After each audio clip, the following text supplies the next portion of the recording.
JEA crews continue working hard to restore power to all the agency's Jacksonville customers. Channel 4's Jenese Harris caught up with one Mandarin resident who says he has reached his limit waiting for the lights to come back on. Jenese?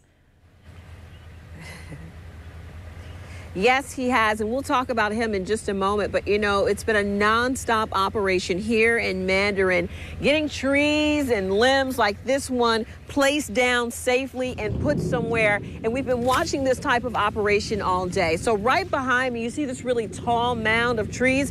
This all comes from one man's yard. And if you look over to the right, there's a truck that's kind of in the way of the view. But you can see they're bringing more humongous trunks and placing them over here after they've broken them down for this one property. You know, aside from tree trimmers, we've also seen JEA going up and down the road.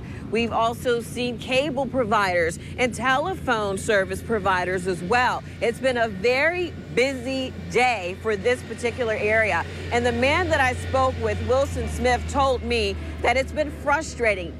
4 days without power, 4 days without water. However, he's optimistic and he's happy because despite all of these trees that crashed on his property, none of them hit his home. Take a listen.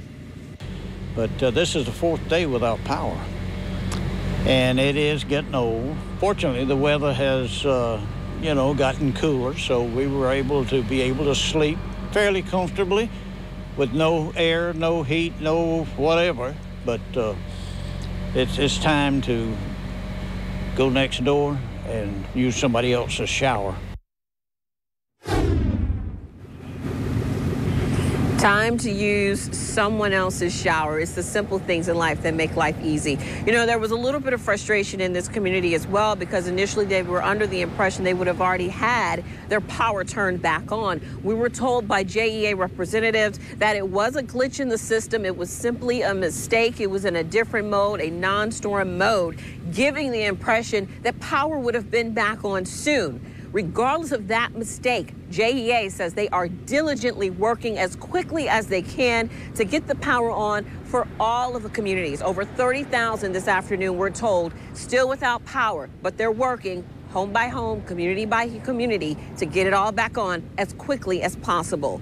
Live in Mandarin, Jenese Harris, Channel 4, the local station.